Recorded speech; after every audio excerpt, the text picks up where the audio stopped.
Hello viewers, কেমন আছেন সবাই? আশা করি সবাই অনেক ভালো আছেন, সুস্থ আছেন। আজকে তৈরি করে দেখাবো ইলিশ মাছ বোনা।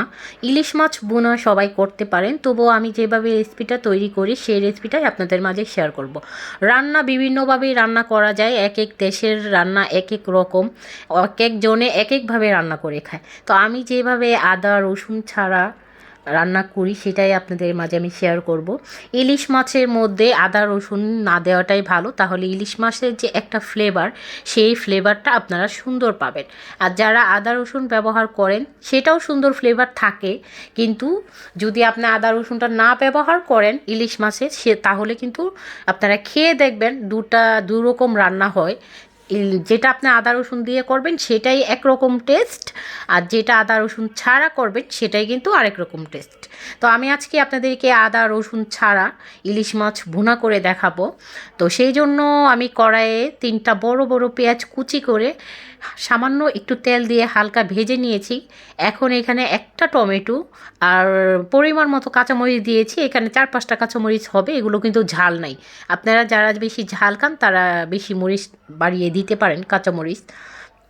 তো যখন দেখবেন টমেটোটা হালকা ভাজা হয়েছে আর কাঁচামরিচগুলো তারপর পেঁয়াজগুলো তখন আমি এখানে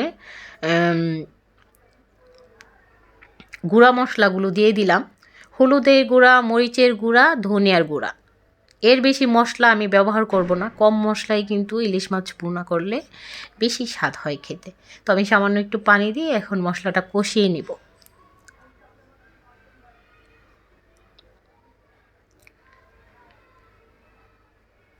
টমেটোগুলোকে হালকা একটা খুন্তি দিয়ে ভালোভাবে একটু ভেঙে নিলাম। টমেটো এমনিতেও গলে যেত, কিন্তু একটু তাড়াতাড়ি করার জন্য, যাতে এতে করে আপনি ভেঙে দিলে তাহলে তাড়াতাড়ি গলে যাবে।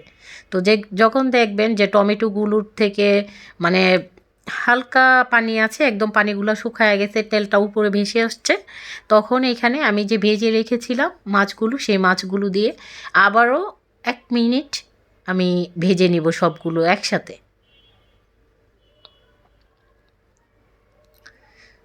আমার কাছে ইলিশ মাছটা একটু ঝোল ঝোল রান্না করে খেতে ভালো লাগে।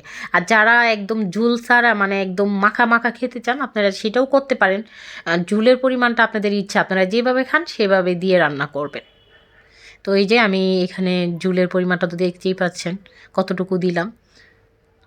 তো এভাবে ঝোল দিয়ে আমি আরও 7 থেকে 8 মিনিট মানে জাল করে নিব আর কি।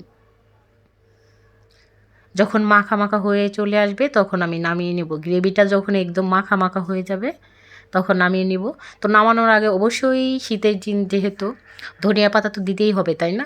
ধনিয়া পাতা দিলে কিন্তু যে কোনো তরকারির ফ্লেভার সুন্দর আসে। অনেকে ধনিয়া পাতা খেতে পারেন না, তারা দিয়েন না, যারা খান তারা অবশ্যই দিবেন। তো এই যে আমার ইলিশ মাছ রান্না কমপ্লিট। তো সবাই ভালো থাকবেন, সুস্থ থাকবেন, রান্না করে অবশ্যই বাসায় খাই।